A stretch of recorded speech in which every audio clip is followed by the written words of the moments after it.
Hello and welcome back to A Shot of Weeb, episode 34. We just talked about this. 34. Yes, it is 34. Good start. Yeah. Okay. It was my choice. Mm-hmm. We've been... Okay, no, I need to preempt. I need to explain why I'm so scrambled. Yeah. We're already very late on recording. And so we're like a day behind when we were supposed to. And then we logged on time. No, we did not. We logged on kind of on time. Half an hour after we said we were going to. We logged on 24 and a half hours after we were supposed to record. No, 26 and a half hours after we were supposed to record. And then we fucking talked about JoJo's. For 40 minutes, almost. And so that's still rumbling around in my head. And also, that 40 minutes was also just from when we started recording, and we're going to start the episode. There was a lot of stuff before that, too. It was like an hour before. So Also for context, it's 2 a.m. right now. It is. It is almost 2:30. This is the latest we've ever recorded. It's a good thing I used to work night shift, so this kind of scheduling doesn't bother me too much. Yeah, it's a good thing my sleep schedule doesn't exist. Dude, you don't have a sleep schedule. That's what I said. You don't sleep. Yeah. No, yeah. Not to derail us already, but I just want to say, if we didn't have to sleep, everything would be so much better. Sleep is the worst. I am on board with that only if we have the option to sleep should we choose, because I like sleeping. No, like you can, if you could choose to sleep, but it's not a necessity. Oh, that's that I forgot his name. From Emperor's New Groove. That made which guy? Pancha. Yeah, Pancha. Yeah, you're right. Also, since we're on a complete set of asides, if you're on YouTube, yes, my hair is in the most abysmal bun ever. No, I don't care. It's hot and I needed my hair off my neck. Yeah. Oh yeah, no, because they don't have AC up there. In case you... No, I just have one fan that's been giving its hardest all summer. Yeah. Yep, and I'm sorry. Well, I mean, theoretically, you can chase down window units, except that my windows open outward, so I can't put a unit in there. Nope. Yeah. No. Hey, but I have a bookshelf. Yeah. We watched Eizouken finally. Yeah, we did watch Eizouken. And it was my choice, and we watched 2 shows previous to this that I just really didn't jive with that much, so I was like, okay, let's still watch something new, but also multiple people that I care about their opinions have told me this show's amazing. Shut up, not you. And so I was like, you know what? Let's try this. Surely it can't be bad. So I'm only like a year late. Mm-hmm. No, it's more like half a year. I thought this was longer ago than that. It was January of 2020. Oh, January of 2020. Wait, that is like a year and a half ago. Late. Yeah. Sorry. Well, no, because I saw Winter 2020 and I'm like, wait, it was from the end of 2020, but no, Winter's the first. Yep. Yeah, for whatever reason, you decided, you know what? You've liked the 2 last shows we've watched. Loved them, in fact. I'm going to give you another one that you love. That you hadn't seen, risking me just talking down on you the whole time about why you should love Eizouken, because it's one of the best I ever. would have been ready to get roasted if I didn't like this, because also my friend Kyle, I don't know if you know him, he also said the show was great. Although I found out today he's not finished it, so it's kind of a Death Note situation. I knew it was great by episode 2. I'm pretty sure. This was really fast pickup for me. Yeah, like in my mind, I was already by episode 2. I was like, unless something terrible happens, this is at least a 9. Mm-hmm. Yeah. Okay. But before we get into anything, we do have. Oh right, we need to do that. Yeah. So are you back to the garbage vodka this week? Oh, unfortunately, I've still got to finish it off. Mm-hmm. Well, and I don't think I have any limes to make a grog with. Yeah. Well, since we are, going back to the old classics, I'm back to the Twee. Oh, couldn't see the logo. The Twisted Tea. Get the shot glass pointed the right direction so y'all can see the anime character on it. So, again, I am not taking shots because we are still kind of batch recording a little bit. So we stopped batch recording, but then we're going to again next week. Yes. Yeah, because of circumstances. But anyways, Kanpai. Cafe. Oh, man. I am a big fan of Twee. It's not as good as Arnold Palmer Spiked. Please sponsor us. Why are shots hard to finish in one go? They're not. It's because you bought bad alcohol. I think it's because it's this vodka. Yeah, you bought bad alcohol, that's why. And I promise I am not washing this down with more vodka. That is a cup of Sprite. Yeah. Just vodka with a chaser of more vodka. Oh, dude, that's it. No, like we have there was a point where we didn't want to like wash any of our shot glasses when people would come over. And so we were taking shots out of Dixie cups. Why? Because that's what we had that was like we didn't have to wash. Do you Just realize wash how a shot glass? It takes like 2 seconds. No, but then when there's like 10 people over and everybody's doing shots, that's a lot. Just also, attribute a shot glass to each person. Do you know how many shots can fit in a Dixie cup? Way more than one. As I say, you do realize that like literally on this show I used to shoot vodka out of a Christmas mug, so yeah, I know. Yeah, that is true. Yep. But all right. What is Eizouken, dude? Eizouken is perfection, honestly. No, Eizouken, it's the story of these high school girls who want to make anime, and well, 2 of them do. One of them wants to make money, and so they can't join the anime club for reasons, so they start their own club. Yep. And then they make anime. So it's an anime about some girls making anime. It's a lot. It's in a way it's similar to Bakuman, if you have watched that or read that. Not. It's by the same people. The manga is by the same people who wrote Death Note, and okay. It is literally about a duo, an artist and a writer. You know, the same as Death Note is, who are publishing, or who want to get published in Shonen Jump. You know, like Oba and Obata. And so like that's it's very similar in that way, except this is instead of them going somewhere to make anime, they are making what they want to make, kind of thing, and starting a business from scratch, which I really like about this. Honestly, that's like all the summary you really need. This show is girls make anime. Mm-hmm. And also if you were a little bit for whatever reason, if you were kind of hesitant to watch Eizouken, it is directed by Masaki Yuasa, one of the best directors of all time in my opinion, probably top 5 for me. You know, he's made a bunch of stuff like Devilman Crybaby, he has made Kaiba, Mind Game, Night is Short, Walk on Girl, Ping Pong, just a bunch of classics, honestly. So it is a Science Sardu anime, which is his studio. And so if those 2 things alone aren't enough to get you to watch this show, or even if that is, continue watching, because I think you'll want to watch it after we talk about it more. We need that view time.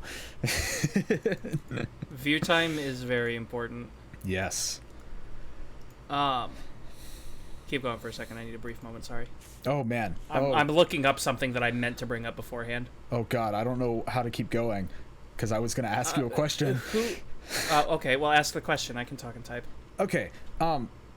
So what besides just like people like recommending this show to you, what was like the big draw for you? Honestly, really not much. The fact that like basically that you and Kyle aggressively both told me how amazing this show is, and the fact that the entire anime community like exploded talking about it. Clearly it must be onto something. Yeah. So I figured I may as well experience it.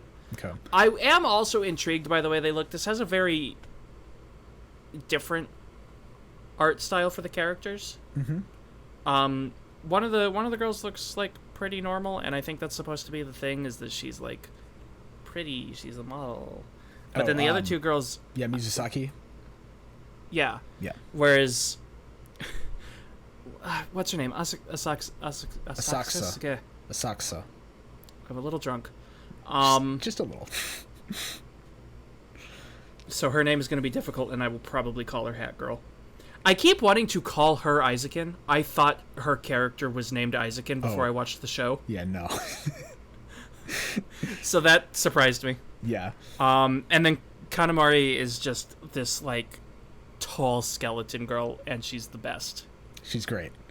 Yeah. Yeah, no, that was one of the things with most Yusaka, or what the hell? Yuasa anime, is like you can really tell just by looking at it that it's Yuasa. Which this one definitely it's not an exception. And I don't know, I love the style of his, but that's why I was kind of curious what you thought about the look of the show, because I know for you that is kind of a major thing. Yeah, so this is going to get into a bit more of a theoretical. I hope you're okay talking about big topics already. A game theory? I don't know what that was. Okay. That was the game theory episode intro, except I had a stroke. Oh, okay. Yeah, that sounds right. Where was I going with this? This was important. Okay. Yeah, you found it. So the general look of the show, I'm kind of ambivalent on. I mean, the backgrounds are really pretty, but I wouldn't say that it's a different style than the characters. I feel it's more like storyboarded. It's more sketch, sort of, or not really sketch. How do I describe this? This is the difficult part of reviewing, where I have to explain my words using actual words. I'm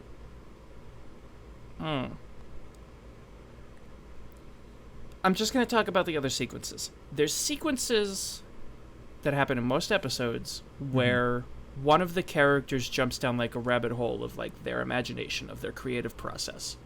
And the entire show takes a completely different approach to the visuals during these sequences, because they're pretty much taking place within the art books of the characters. Yeah.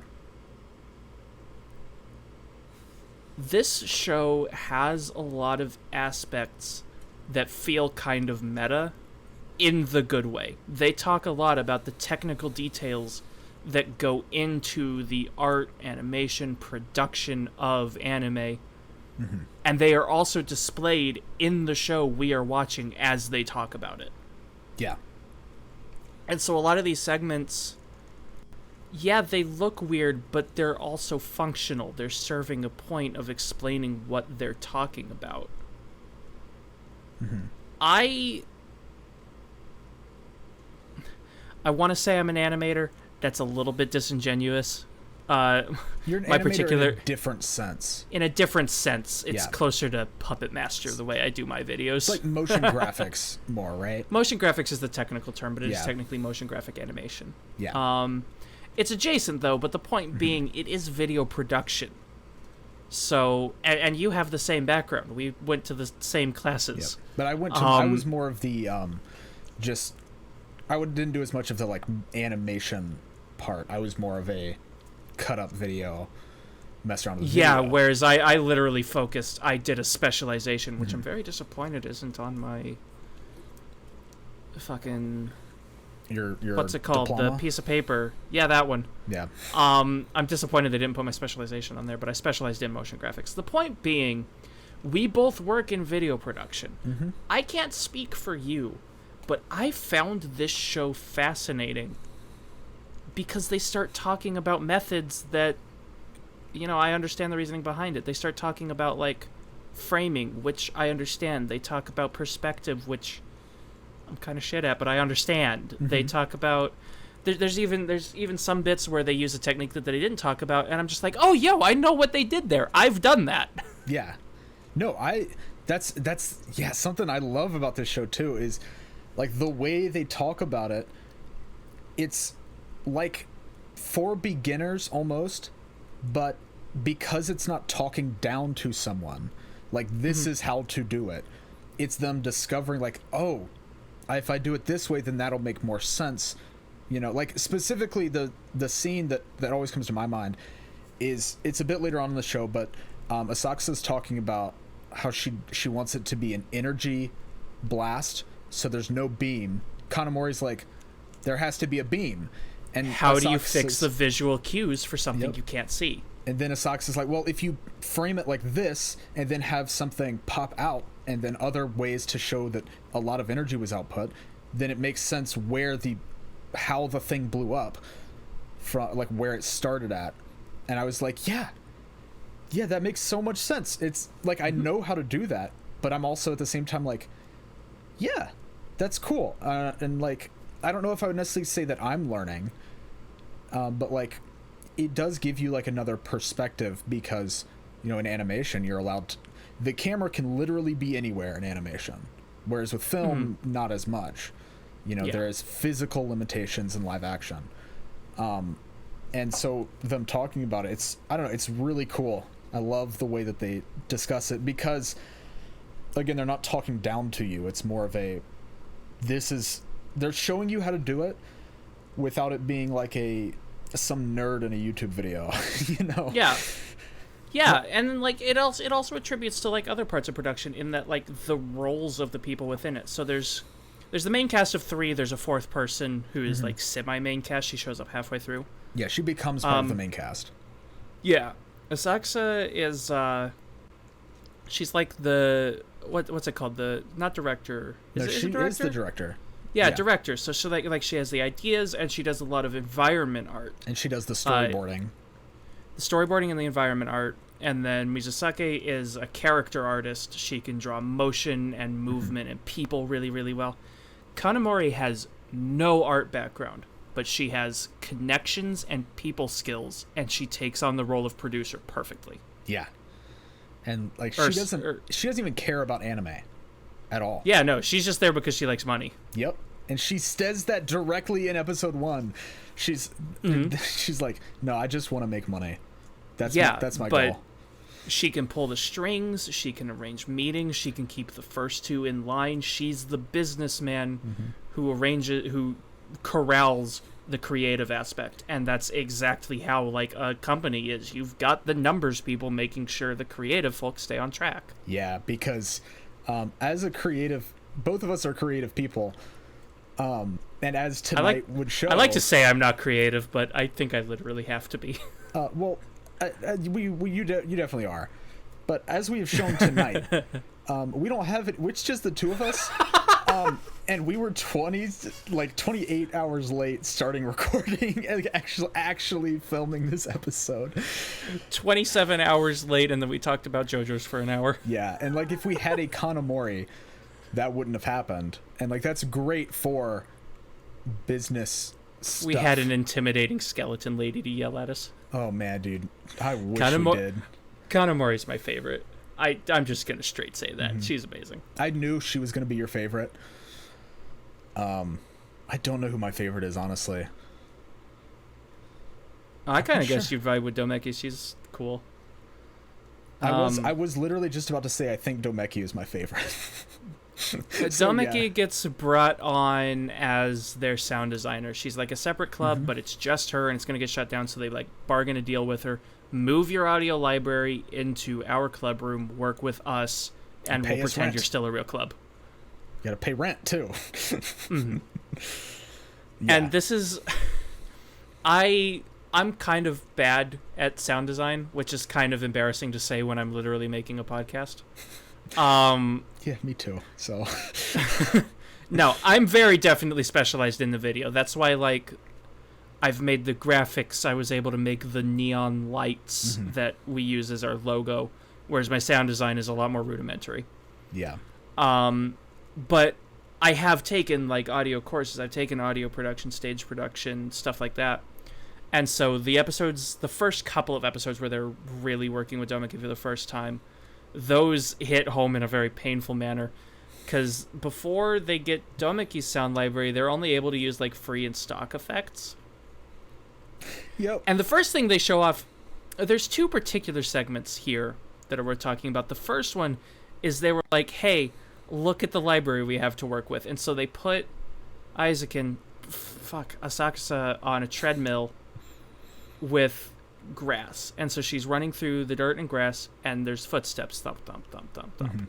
And then it switches to cobble with no change in the sound. And then it changes to mud with the same sound. And then a bunch of different surfaces with the same sound. And I'm just like, I've been there. This is bad. I don't like this. Yeah. I was like, God, I understand the pain. Yeah.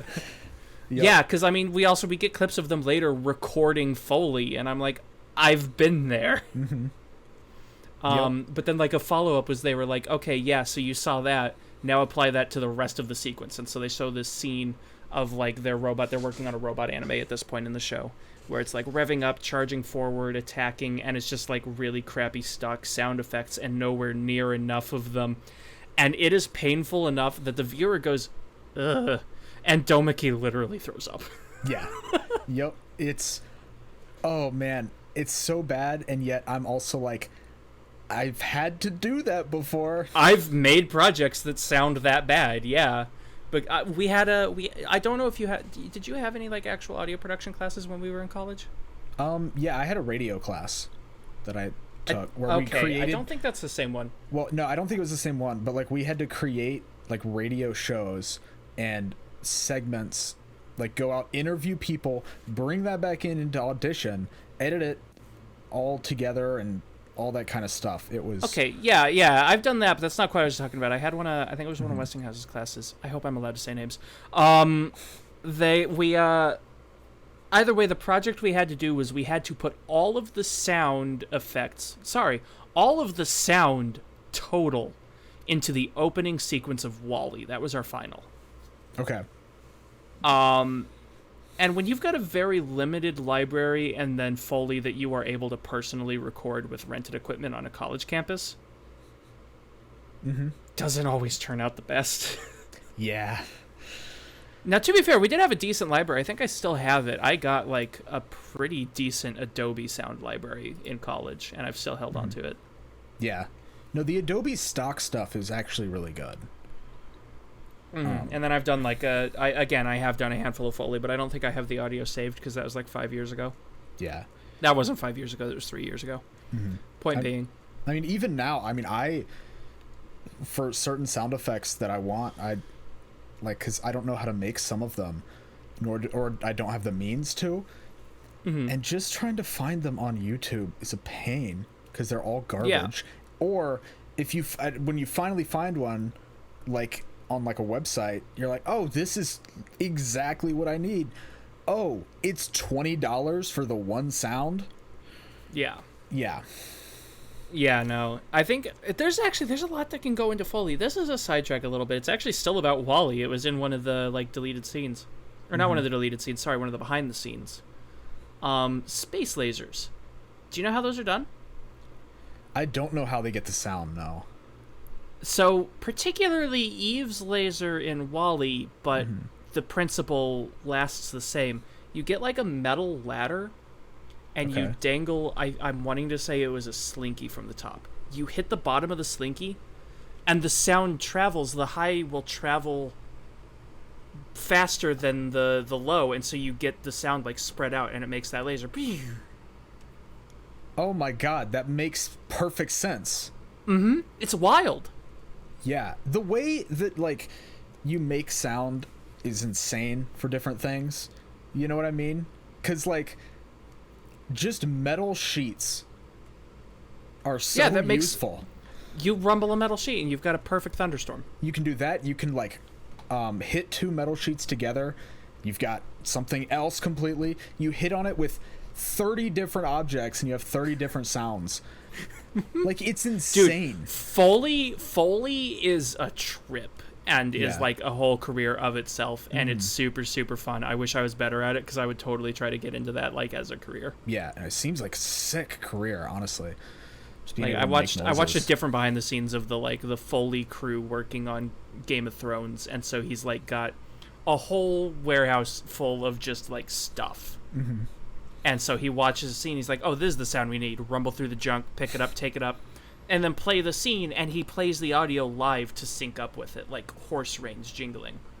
That's so cool. I'm going to geek out about one more, and then we'll get back on Eizouken. Cloudy with a Chance of Meatballs. I'm sure you've seen it.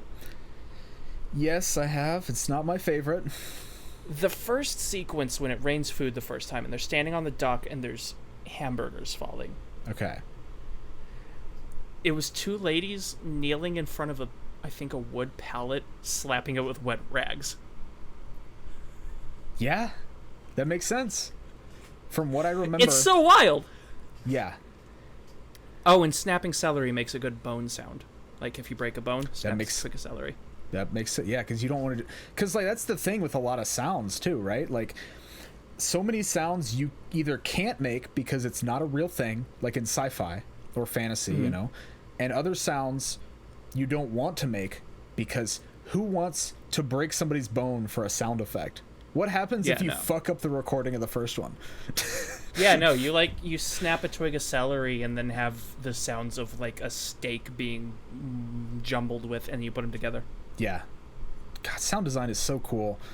I wish I like had more of a ear for it, you know? TLDR, Eizouken makes the video producer in me geek the fuck out. Yeah. Yes, me as well. Yeah. It makes me really wish I did a lot more work in my field, which I've not been. We graduated in the middle of a pandemic. That doesn't help. That did not help things at all. I got lucky and was able to have a couple jobs. Yeah, no, you've worked in the field. I have not at all. I'm a cook. Yeah. This podcast is the extent of the creative work I've done since graduation. Yep. Which is unfortunate. Yeah, but I'm sure we'll get you there. We'll get you there. So Eizouken, where do we go now? Where do we go from here? You know what? While we're in this little short break, I'm gonna crack open another can. Oh, dude, let's get that sound. Oh, that was clean. That was nice. That was us making live sound effects there, guys. I hope you enjoyed that. Free use sound effect. You have my permission. Yeah, go ahead. Use that sound all you want. That's in the public domain. That's it. We're watching a movie like 10 years from now and someone opens a soda can and we're like, wait, that's from us. That's my sound effect. I did that. That was a can of Twisted Tea I opened back in 2021. Okay. Since we don't really have a guide here, throughout the course of Keep Your Hands Off Eizouken, actually, no, fuck, I'm not going down that route. We need to talk about the OP. Okay. We can't not talk about Easy Breezy. Well, yeah, it took everybody by storm. Yeah, no, that place. And so one of my friends who I talked to about this podcast, and he never recognizes any of the shows we've talked about. The one that I made us watch Kuroko because by golly, I knew he knows that one. Yeah. Never heard of Eizouken, and I'm like, how do you not know? So I linked him Easy Breezy, and I'm like, you have to have heard this. It was fucking everywhere. And he's like, nope, never heard it. I'm like, did you live under a rock? Oh my god. Yeah. I don't know how you haven't heard of this. The OP is an absolute jam. Yes. The song, do you know the band that does it? Yeah, Kelmiko. Kelmiko? I think it might be Chelmiko. I'm not sure. But it's an absolute jam. They do have a Spotify page, and all of their music slaps. I really need to listen to more of their stuff. I mean, I have friends who don't even, well, I mean, I guess they do watch anime. They don't watch much anime. And this song is like in their playlist. It's just a good song. It is. Yeah, and I don't know if you've seen the original music video. It's also wild because they got super creative with the production work in that too. I don't think I have actually seen the original music video. They monkeyed around with 3D rendering animation in it, like all kinds of degree. It's really trippy. That's sick. I'll have to watch that after we get done here, for sure. But it's a giant. Would it just be pop? Would it be pop rock? It has that like really heavy drum beat to it. I would probably call it like a pop. Yeah. I don't know how I would exactly classify it though. Like it's not like a strong it's this genre, you know? Where like most music, I feel like you can put it in like a genre. Even if it's one of the broader genres, you know. But like I don't know, I think I would classify this as pop, but like you said, it does have that kind of that drum beat. It has a heavy drum beat, and it has a guitar intro. And it's like a really weird guitar too. Not like a regular guitar. Yeah. I don't know. I think I would probably classify it as pop, but it's I don't know. It's a jam, and it gets your energy going for this show, just straight up. It's like you're gonna have a good time. Get ready for a good time. Yeah, and then the animation. Can I geek out about production one more time? I saw a behind the scenes clip on this. Okay, well, I think we're going to be geeking out about production a lot during this episode, so don't just say one more time.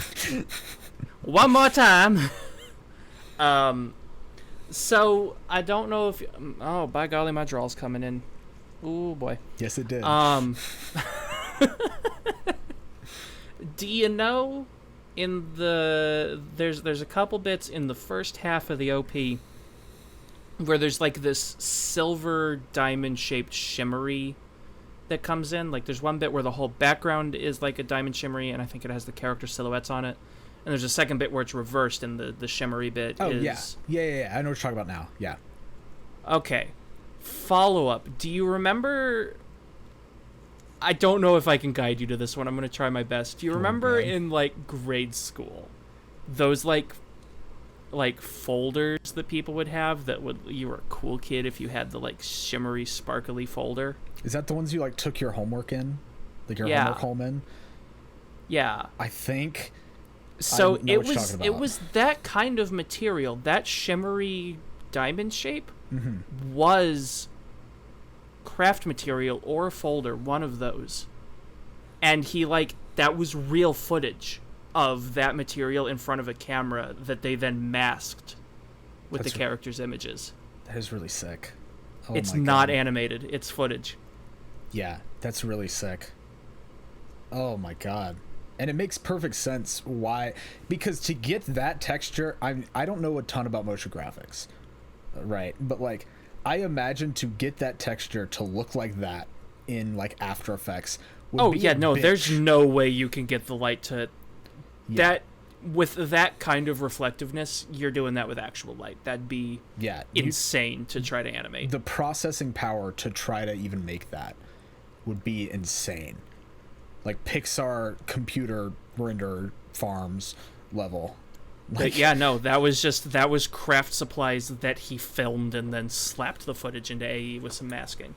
That is sick, because I've done stuff kind of like that before, where like I don't want to do a shameless plug here, but shameless plug. You literally said you were going to plug your Eizouken video. I don't want to hear it. This is a different video of mine. But like I made a video, an AMV for Wolf Children, and throughout the whole thing, I used I'd cut out some of the words in construction paper to give it a texture over the video, and then over the whole video, I'd overlaid it with a construction paper. Like an image of construction paper that I then used the overlay opacity on, so it just gives it like a texture. And it looks sick as hell. You should definitely go watch it. But so like I understand why, like when you see something like that where you're like, this would work perfect for what we're trying to do, like just go the easy route, because the easy route like a lot of the times the easy route will look really cool and can look cooler than what you can do if you created from scratch, you know. Yeah, I unfortunately I haven't done personally so much cool stuff with like footage within animation. Like the reason I said my style of animation is more puppeteering is because I like to take like other images, artwork or whatever, and then like cut them, trim them, make them move. Yeah. Kind of like you would little paper puppets. Yeah. Like if you Gilliam, I believe it's Gilliam, the Monty Python animations. That's like I watched those a lot when I was little, so I'm like very influenced off of that, and my style definitely took after that. Yeah. No, I and can you definitely can see do that. Yeah. You can do that with like your own images and footages and videos and stuff. I generally don't. I like taking. Well, I mean, when I'm animating a piece that takes place in SeaWorld, I can't go drive to Florida. Yeah. Yep, for sure. But yeah, I mean, it's that same kind of concept though. Of instead of creating an image from scratch, you're still taking an image and then using that image as part of the animation. Yeah, and then creating something like new by. I feel like I was so one of my friends draws like characters and stuff, and I was like imagining a project where I used some of those characters but then animated them to move, like using puppet rigs and stuff. Yeah. And I feel in that sense like it's almost like putting false life into someone else's drawn character. Like I'm taking like this thing and just like moving it around and pretending it's alive, but it's not. It's false. Yeah. I'm getting in my head about this. I don't really know how to. I understand what you mean, but yeah. I want to make MMVs, by the way, because that's like right adjacent to the kind of animation I already do. You should definitely make MMVs. MMVs are sick, and nobody makes them. People already don't make enough AMVs. We need more. We tried to do an AMV, and then we like did all the planning, and then we started, and then I never worked on it again. And neither did I. But MMVs, there's only like 2 channels that have done them super successfully, and they're at a level like way above anything I could manage anytime soon. Insane. By golly, I wish I could. Like, I'm gonna plug a channel that's not even mine. Look at some of Hilzoo's MMV animations. If you haven't already seen it, they're insane. Yeah. I mean, Hilzoo didn't make the one that everybody knows. Like, I feel like the MMV that everybody's gonna have heard of is the You Got That animation. Yeah. That wasn't Hilzoo, but like every other good one that I like was. Yeah. Another person that does similar stuff to that, but in a more of a like a video essay format is Pause and Select.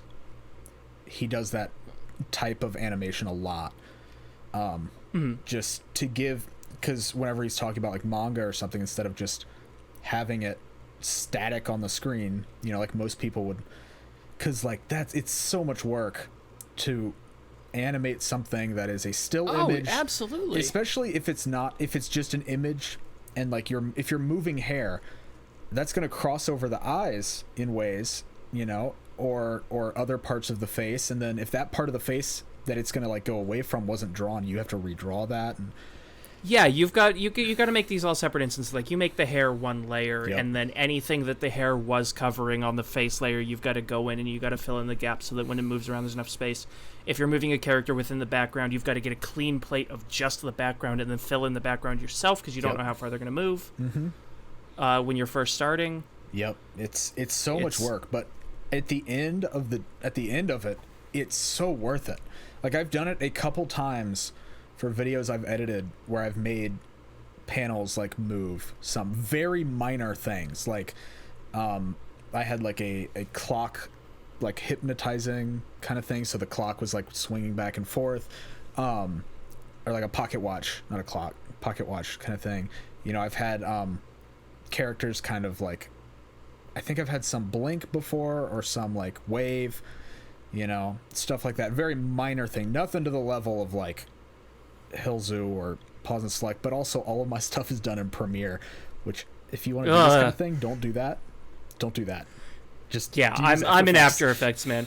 I remember the first time I booted up After Effects and I went, oh, this is terrifying. And then I used it for like 2 years in college. And now one of my friends is like, oh, there's so much stuff in there. And I'm like, dude, it's keyframes. You put a keyframe in. You click this, you put a keyframe, it moves. Bada boom. It's so similar to Premiere while also being very different that it's still, even with the minor stuff, because I've started to use After Effects more because I need to learn it. It still terrifies me to open it up. and look Oh, at dude, there's stuff. a ton of stuff in After Effects that even I don't know how to do. Like, yeah, no, just the layout. When I made the neon lights for this, which if you're on YouTube, it's right there. There it is. Yeah. Sorry, that was. Oh God. That was a pain to make in AE, and like even with following some outside sources on how to figure it out, it still took me forever to wrangle that out. And if you sat me down with a gun to my head and said, make that again, no help, just do it, I'm dead. I don't remember how to do that. Yeah. No, I don't remember. Like it took like 7 or 8 layers. It was a train wreck. Yeah, like I made like a slot machine thing, and I don't think I could make it again without first looking at the original project and being like, okay, this is how I did that. Was that the Dueling Sevens? Yeah. Yeah. There's still some things you could fix on it. Oh, no, I know. No. There definitely is, but like I'm in the same boat where I'm like, I couldn't remake this. Oh yeah, no. Yeah, a lot of it comes with like practice and time, because one of my professors, I'm not going to try to say his name because I used to get it wrong when I still actively had his class, and I don't want to do that to the guy. Yeah. But like his work was insane. Like he could boot up AE and someone would be like, "How do you do this?" And he'd just go, "Oh, it's like this. Click, click, click, click, drag, put everything in. It's just like boom, you got it." I'm like, "How do you do that?" Yeah, and like that's how I was at first with Premiere. I was like, okay, so to cut, I go and click on the cut tool, and then I go back and cut where I want to. Now I go back and click on the select tool. Dude, there's so much to be said about learning the keyboard shortcuts. Shortcuts are, we've been talking about editing for a lot, right? But if you're listening and you want to get into editing, first off, do it. It's so much fun. Like, it's great. Secondly, learn the shortcuts for whatever program you're using. Dear Lord, it will save you literally hours of time. Even just the basic ones, like in After Effects, knowing, S scale, R rotation, weird ones like T opacity, just getting the basic transformations down, that much will get you like leagues ahead. Yeah, and the same for Premiere. Just like C cut, V select, then Shift delete to like delete everything in time and all that. There's so many shortcuts that neither of us know. Like I don't know. I probably know maybe 10% of shortcuts in Premiere.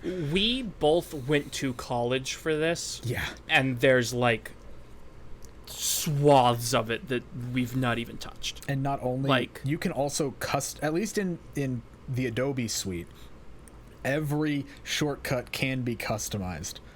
Literally all of them. And so if you want to make your own custom ones that you can remember better, that's an option, because it really saves time. Like, you don't need a mouse to edit. Like, if you're at a point. But anyways, that's a fucking tangent and a half. We just talked a whole lot about editing, and we've barely talked about Eizouken. Yeah. But I think that's kind of what Eizouken does to you, That's exactly what Eizouken does. It gets you in that creative mindset. It makes you want to make things. Yeah, it does. It really does. And it's like, there were even sequences in this that literally I looked at it and I went, "Oh, that's exactly like a project I've done." In the episode, I might double back this because it was really cool, but in the Mini Mori episode, when we see Kanamori's like as a kid. Yeah. And this happens in a couple other sequences, but I noticed it most primarily in this one. I'm pretty sure what they did was they had the convenience store modeled in 3D using entirely 2D planes that they moved a camera through. Yeah, that makes sense. And the reason that stood out to me is because I've done a project in college that was exactly that. I piloted a camera through a house that was entirely 2D graphics lined up to make hallways and tables and art, and it was horrible to try to work through. And so I see them do exactly the same thing, except have it actually work, because mine did not come across very well. There were things, because I was also on a pretty short time limit, so there's a couple things that like clipped through that shouldn't have. There was gaps because I didn't have things exactly lined up right. So seeing them do it and have it like actually be correct, I'm just like, dang, I know what they did. That's hard. I respect it. And then there was some other places too, like kind of in the opposite frame of mind. For the last short they made, they didn't even watch it until after they had sold it. But I remember Mizusaki said, I can't, or like when they were standing at the booth, she was like, man, I can't wait to get some actual constructive like feedback for this. And then when I was watching it, there was parts I was like, that's insane the way they did that.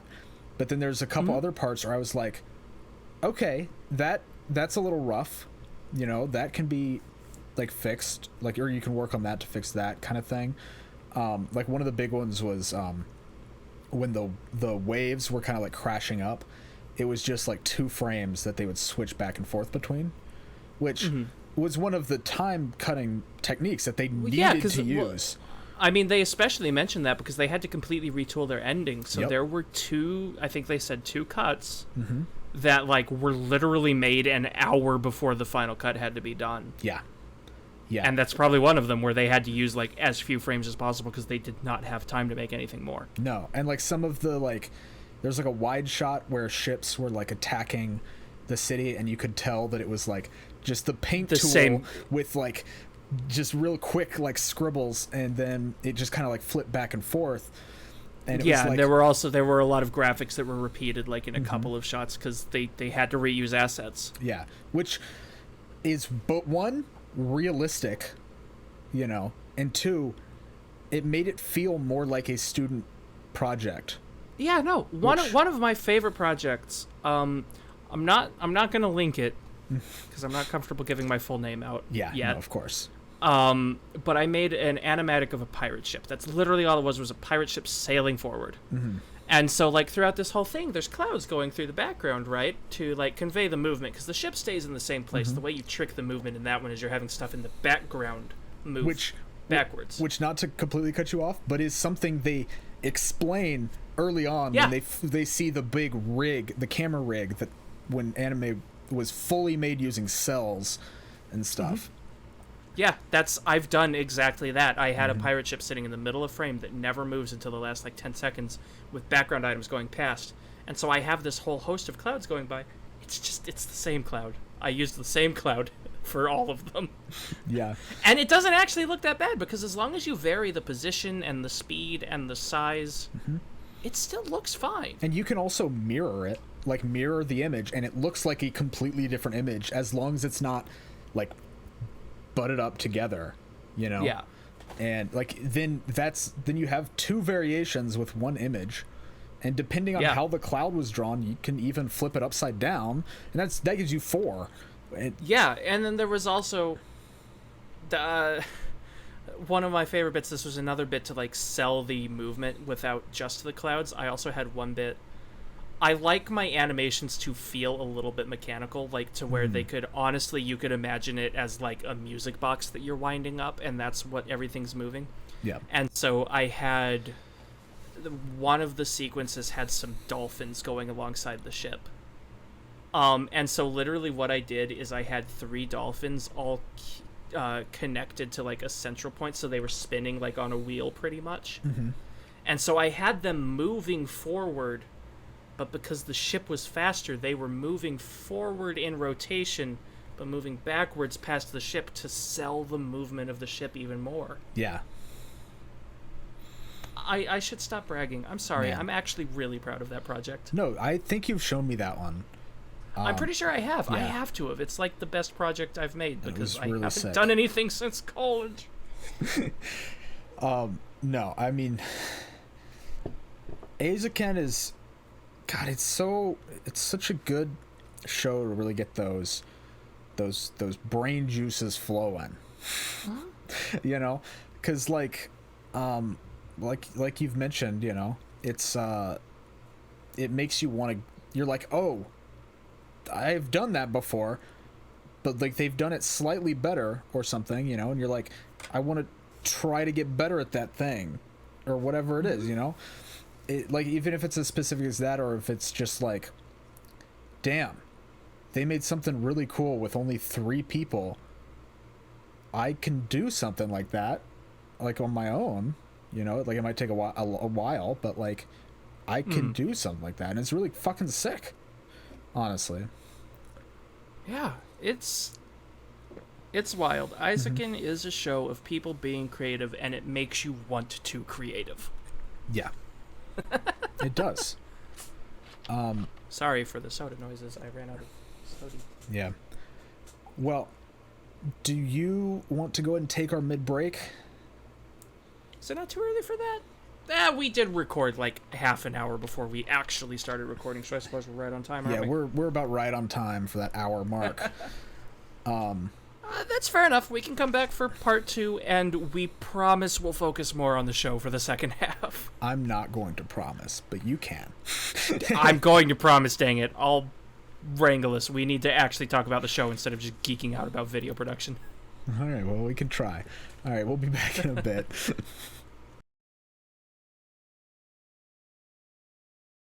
All right, welcome back to these. Oh God, I shook my desk. Welcome back to the second half of Shadow Weeb. I just saw your camera go berserk. Yeah, I did like kind of slam my fist on the desk for no reason at all, and I saw everything move. Yeah, we're kind of talking about Eizouken. We will from now on. We're gonna try to actually talk about Eizouken. Mm-hmm. We are very easily distracted because the show pertains to things that we actually do. Yep. In a semi-professional capacity. Yep. So before we get talking about Eizouken though, we do have a drink to take. Do I have to? You don't have anything else. You take a half shot. I could just. I've already poured a full one. Oh. Well, I could just dump this into my Sprite and pretend it's not there. Okay. I hope it doesn't fuck up your Sprite. I'm not gonna do that. Okay. What would that turn into? It'd be a lovely mix of lemon, lime, watermelon, and rubbing alcohol. Yeah, that sounds great. Dude, definitely do that. Alrighty. Cheers! Well, Kanpai. Kanpai. Oh, man. That twee. The twee is where it's at. Oh, that one hit really badly. Were you able to take the full shot that time? Yeah. That's good. That's the problem, because I couldn't down it all at once. So some of it just like sat there and burned. Yeah. Okay. So you gotta like lean your head all the way back, so then your throat is just like a. I'm not that skilled. I don't drink outside of the podcast hardly at all. I am not that talented. Well, I'm not just saying. We start the podcast one day. I just like shotgun a beer. I can shotgun one of these because they're not carbonated. So that helps. The carbonation is what fucks me up. I can't even figure out how that works. I've not tried. I'm not going to try. No, it's pretty simple. But before we continue, we didn't say this earlier. Drink responsibly. Yeah, do that. Yep. Have fun if you're of age, and drink responsibly. So. Okay. So there's something I'd like to bring up. This is actually relevant. Okay. In our mid-break, anyone who's been with our show since the beginning, this was like episode 5 or something. It was an early one, yeah. We talked about Tonari no Seki-kun, Master of Wasting Time. Yep. Up there on the shelf somewhere. Oh, whatever. So I was listening to the OPED, and the reason I looked that up, I can't verify this, and it drives me up the wall. Asakusa-san was voiced by the VA Sairi Ito. Yes. According to Mal, this is the only role she's credited for, which is weird. But on her Wikipedia, she has a lot of like bit roles, one of which is for a side character in Seki-kun. I can't for the life of me find what character that is, or rather I found the character's name. They are not listed in any webpage related to Seki-kun that I could find. Yeah, she probably just did like it was did probably like a line, one line. Yeah, because she does have 2 credits on Annie List. So she's got Asakusa, and then Antonio from Intotsu Machi no Popelle. No idea what that is. There's not even an image for the character. It is a movie. It came out at the end of last year, on Christmas last year. And I was trying to see if it would tell me the length of the movie, because sometimes they do, but it doesn't. There's only 2 characters that have a character image. So yeah, no, I was watching the first half of this. I watched with my roommate, and he was like, yo, that main character, her voice sounds pretty familiar. Can you look up who that is? And I looked it up, and I was like, I don't think you'd know any of these shows. And then I was reading through the listings of like obscure things, and then I saw My Neighbor Seki, and I'm like, yo, I know that one. Did you start shaking on the couch as well? Just, yo, kind of actually, yeah. I was really excited. Oh man, that's awesome. Yeah, that's not the direction I thought you were going to take that into when I saw you were looking up Seki-kun.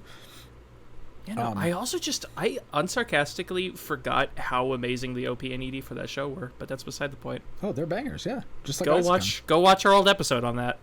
Just be warned, my audio was probably still pretty crunchy back then. I didn't have the good mic yet. Yeah. And watch that show as well. It's a good show. Yeah, also just watch that show. Yep. Yeah, no, I thought you were going to talk about the episode of Seki-kun where... I know we said we were going to talk about Eizouken, whatever. The episode where he creates an anime. That wasn't an episode, that was the OP. Oh, is that just the OP? I'm pretty sure it's just the OP. Okay. I couldn't fully remember. It's been a while. It's been... Nah, in the OP, he, like, storyboards it. I just watched it. This is why it's fresh on my mind. Yeah. Is he, like, storyboarded it. He had the papers taped to the guy's back in front of him. He, like, colored it in. He ADR'd her lines in the middle of the OP. Yep. It was so good. Yeah, that's right. That's right. I remember all of that now. Yeah, because I only watched the ED. That's how the OP that's how the OP ends actually is when he goes to ADR the lines and she says Yamete and the teacher like looks at her. Yep, and she blushes, I believe. Yeah, and it's so cute, but that's beside the point. It is. That's where the meme came from. Wait, what? Of white-haired characters. Was that the first one? I think so. I mean, there were a lot after that, and not even all of them were on the podcast as well. Yeah, I'm glad I've finally figured out the origin. Dude, I've got to be careful. I don't know if it's a show we'd ever watch on here. I think it might not be, but what the fuck was the title? The it usually goes with a Japanese title. It's like The World Where Dirty Words Are Banned or something like that. Oh, yeah. Oh my god, what is the name of that show? I can't remember. Because I know the logo is Sox. S-O-X. Yeah. You're definitely thinking the right show. I don't think we could ever talk about that on here. Shimonetta, that's the one. I don't think we can talk about that on here because you'd hop onto the white-haired character meme, and that is like the most terrifying example of. I mean, you're not wrong. What, you don't want cookies baked with love juices? That's a health hazard. That's your only problem with it, okay. No, I need to... I always joke that, like, dude, I don't see why you think I care about white-haired anime girls so much. I'm in a D&D game right now with friends from home, run by my dad. And my character, because we're playing online, is represented by, like, a white-haired anime girl, because it's, like, the closest thing I could think of to attribute to that character. Nice. I'm curious if it's an actual character or if I just grabbed some fan art to represent, because I was thinking, like, adjacent to Sonya from Danganronpa for the style. Mm-hmm. This is not Eizouken at all. We should refocus again. Yeah, we haven't actually talked about Eizouken once since we came back after we said we were going to talk about Eizouken. May I bring up, then, one of the best characters from this show who is entirely inconsequential? You may. The club supervisor. Okay. All right. Well, before you continue, he is not entirely inconsequential. He has like 3 lines. That doesn't matter, but like he is not entirely inconsequential. I love him. Yeah, he's great.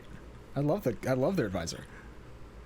They go to like make a club. They have to make their own club, and they're like, you can't be a club without an advisor. And then this old man just like walks in talking about how heavy his beard is, and then is like, y'all seem cool, I'll lead your club. And then he almost never shows up. No, that's not what he says. He says, man, maybe if I became an advisor, my beard wouldn't be as heavy. I'll be your advisor. That's what he says. He is a dork. I don't know what's up with him. And then, like, a couple episodes later, they, like, need him for, like, some official something, and he just kind of, like, appears, complains about his beard, resolves the problem, and then leaves. Mm-hmm. Yeah. Yeah. Oh, man, what was that? The only other time we see him, he's, like, asleep in an abandoned car because the girls pulled an all-nighter, and he is legally required to be there when they're on campus. Mm-hmm. But so he's just playing Game Boy in an abandoned car. And we see that super late as well in the show, and then he's like, yeah, anytime you girls are here, I also have to be here, which means because it's you girls, I have to be here all the time, and I don't get paid overtime. That poor man. And they all just kind of like, you can see it on all 3 of their faces. They're like, oh, shit, sorry, dude. Like, like they didn't know that at all. I adore him. He's like my Yeah. I want to be him when I'm old. But the reason I said he's not inconsequential is because from that same scene, like, no, he does give legitimately good advice. Yeah, but like Asakusa has a bit of she's having some like writer's block, and she's like trying to figure it out, and then Kanamori and Mizusaki catch her with a net, and and they're like, all right, get back to work. What are you doing out here? And then Mizusaki's like, oh, are they carrying the queen ant? Like, she gets completely distracted, and then they just hear him talking from the car, and they're like, oh, what are you doing here? He's like, well, sometimes to do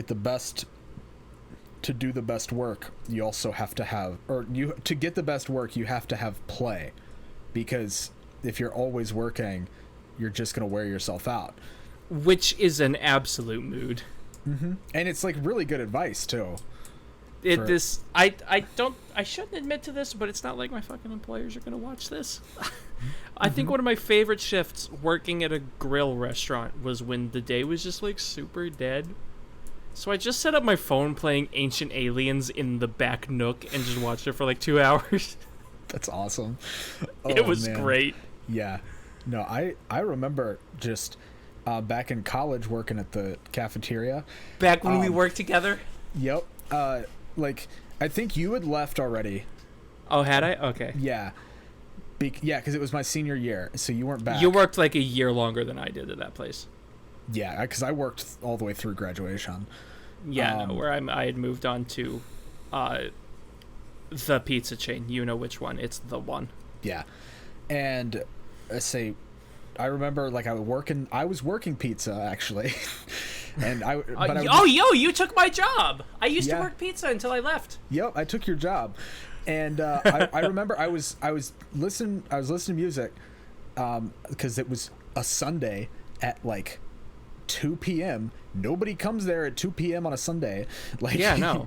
And our boss came over, and I doubt any of them are going to listen to this, but our boss came over and he was like, and I was listening to Sabaton. He was like, oh, I didn't. Wait, you listen to Sabaton? Yeah. We've talked about dude, this. that's rad. Sabaton's sick, yeah. And I was like, that's basically what he said. He's like, oh, this music's really good. I didn't expect you to be like a speed metal guy, or like the metal guy. And I was like, oh, really? He's like, no, I expected you to be more. Oh, what was the word? I think he was like indie and like chill music. And I was like, no, I listen to a lot of stuff. And we stood there for like 5 minutes talking, And then the head chef, you know the one, she came over. She's like, wow, why are you guys not working? He looks at her and goes, there's nobody here. I'm talking with my employee. That's fine. And then she walks away, and we continued to talk about music. It was great. I love that man. That's amazing. I love that man. Yeah. I don't know what that had to do with Eizouken. I mean, you know what? Yeah, I'm going to teach you for a second. No, I think one of my favorite things at that job, part of the goofing off at that job, was there was a stretch of time where they called me the dish wizard, because when we worked together, it was in the dish room. Yes.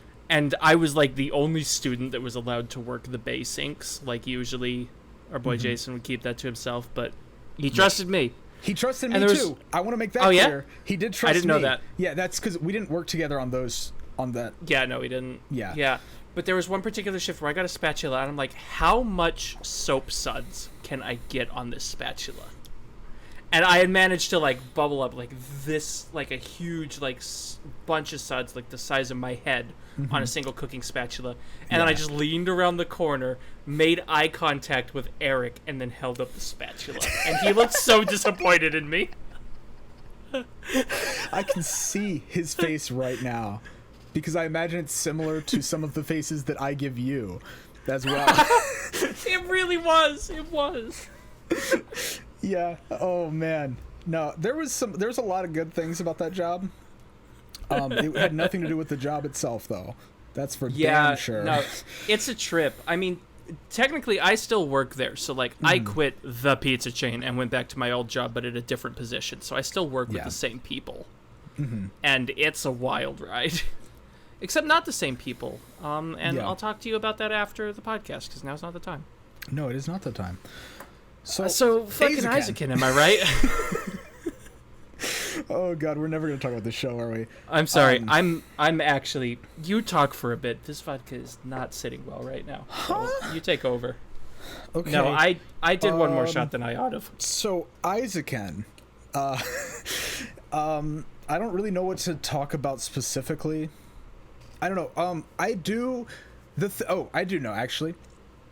One of my favorite parts of Eizouken, and I don't remember if I think I've talked with you about this before, but it was one of my like problems, I guess, with Bakuman, but not necessarily something that they could fix. It's not like you can fix it. So with Bakuman, you have all these different mangaka creating manga, right? And they sound so cool, but you never get to read them in full, because they're doing weekly serializations one. So that's impossible for Oba and Obata to write like 8 weekly series, Also, the magazine would never allow that. I mean, it would be hard to, like, it's just not feasible. But like so many of those manga, I was like, I really want to read this. This sounds so sick. And we did get one chapter of one of the manga. It was the one that I cared the least about. It was the Otter number 9. I was like, okay. But with Eizouken, because they're mainly making shorts, they make 3 shorts through this the 12 episodes of the show. We get to watch all 3 of those almost entirely in full. And I absolutely love that, because you see all the hard work they're putting into it. You see the process of making it. And sometimes you don't, in like a fictional piece like this, you don't get to see like the full thing that came together at the end. And I always hate when I can't see the full thing, because I'm like, I've watched them make this thing for so long. Like, let me watch it or whatever, And so I'm so glad that for all of the stuff they made, we were able to watch and see it in its final version. And I also love how they have a very distinct style to their animation. Like, there's no hard outlines on anything. And it's like either it can go from, it looks like student films, which I've said before, but it looks like student projects, which I hate when people use like student project as like a derogatory term, you know, because like, yeah, of course a student project isn't going to look like an A-list blockbuster film, you know, like college students aren't, or high school students aren't going to be making Transformers, you know what I mean? And so like when I watch like student films or stuff like that, I look at it through that lens of like, it's a student film, and I don't judge it based on things that's unrealistic. And I'm glad that they put in, because they didn't have to, they could have made the shorts all like quote unquote like professional level, you know what I mean? Yeah. Like they could have done that, and some of the cuts are, but because not all of them are, and they have already established how good these characters are, how much work they've put in beforehand to get to the level they are, it really makes it seem real. And I absolutely love that about Eizouken, because not only do we get to watch it, but it doesn't feel like, what's the term? We get to see it developed and finished, but not perfect. Yeah, and it doesn't feel like, oh, Science Saru animated this. It like the studio behind the show. It's like, oh, Eizouken animated this, which is, oh man, it's so good. It's really good. So one thing that I would like to ask you, throughout the course of the show, there were 3 different anime that the Eizouken produced. They initially set off with a short, pretty much a tech demo of a girl fighting a tank. Yeah. They followed that up with a conscription where they were paid by the Robot Club to make a robot anime. They had to fight a crab. And then they had the final show, which they showed it at Comet 8, which is like a self-publication venue. Yeah. You were talking about how you really liked their style and how you got to see all 3 of these shows develop. Which one do you think was the best? Which one intrigued you most? Oh, that's a difficult question. I think I like the first one the most, honestly.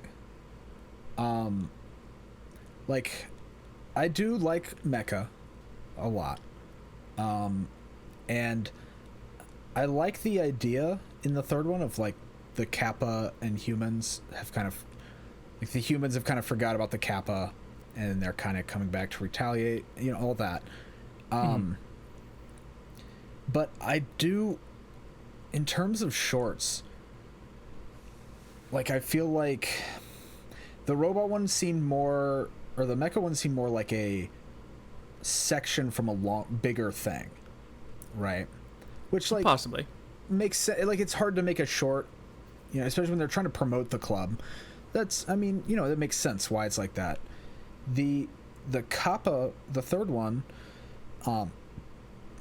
I do really it was more like of a full piece. It was like a 15-minute piece. Yeah. I mean, it was like the last third of the episode, I believe, almost. I really like that one, but I don't know, I just, for whatever reason, it just didn't click with me. But the girl fighting the tank, I think part of the reason that I really like that one, and that one's my favorite, is because there was a lot of, not necessarily like hoops they had to jump through, but there were a bunch of different, oh god, I'm trying to think of the term, because it's not shortcuts either, you know, but there's a lot of stuff they had to like leave on the cutting room floor, like their ideas, to get it finished. But yeah, even definitely. with that, they still, because they were on a tight budget and even tighter time frame on that one. They only had like a month. Yeah, they had like a month, and they didn't even have a budget at all, because that was what they were trying to use to get a budget. Yeah, that's one of the consistent plots, is kind of more like trying to find money for them, because the school won't give them a budget, and then also the school throws a fit if they get money from outside the school. Well, they do get a budget from the student council, but Yeah, they need eventually. more of a budget because of the work that they're doing. Yeah, and so they're like trying to wrangle deals, and then the school is like, you can't do that because if you get money, it's not education. Yeah, which is still the worst argument, and sometimes adults are stupid. You know, like, Yeah.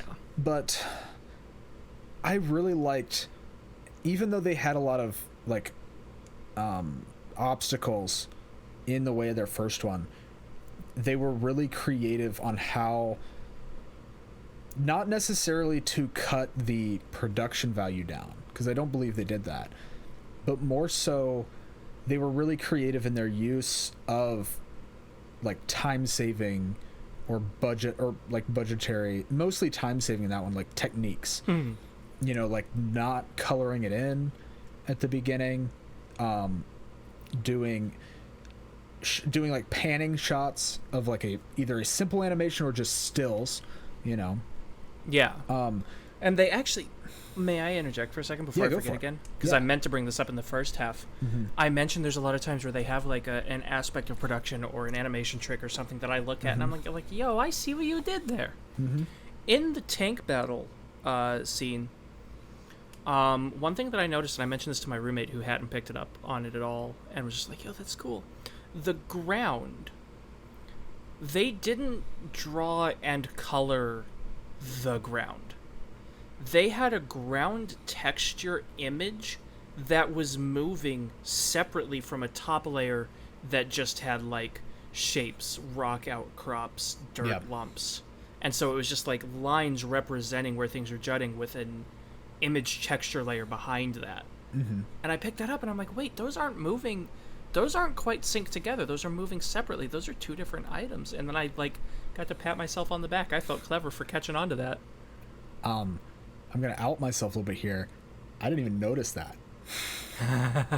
I swear I'm not making this up. I can verify later if you want. I totally believe you, because it's a really good time saving technique, honestly, and that's what they needed to do. And but because of the rest of because of like the focus of the short, like you don't really notice it, as shown by both me and your roommate.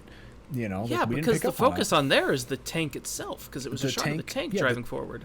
Yeah, and say it's not something you notice. So that using that as a time-saving technique to like not, you know, color every single frame in or whatever, you know, I mean that's fantastic, and I think that again, like goes into what I was saying. You know, like they were really smart about how they cut time, rather than like, this is not gonna sound how I am intending it to, because I don't think this isn't the case for everything, okay, but when you sometimes, like when you're watching like an anime or something, you know, you'll notice that the background characters moving are CG while the main characters are 2D, and sometimes that can look kind of cheap, you know, when it's like really noticeable. But when you're smart about it, you don't notice things like that. Like my favorite example of that, and I don't even know if it necessarily is, I think it is time saving some, but and we talked about it before, but in Kill la Kill, I think it's in that first episode when the guy stole the uniform and is running from Gamagori. And Gamagori's just like falling past the window. Yeah, but all of the staircase, that whole building, that's all CG.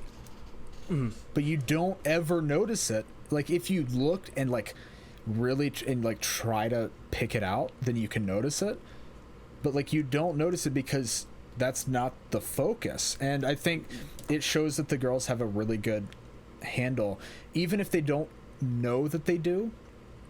They have a good handle on what the focus of each shot is and how you can save time in there. And I think that's what I really like about the that short. Also, Um, I know I said a lot of like really good things about them, but like the girl with the gas mask and the machete is just cool.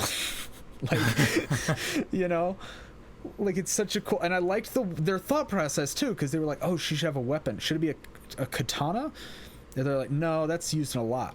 And then I think it was Asaka was like, let's do a machete, because you never, like, it's in action movies all the time, but like it's not really an anime that much. And when she said that, I was like thinking back on all the anime I've seen. I was like, yeah, damn, I can't think of a single time that there's a machete in an anime.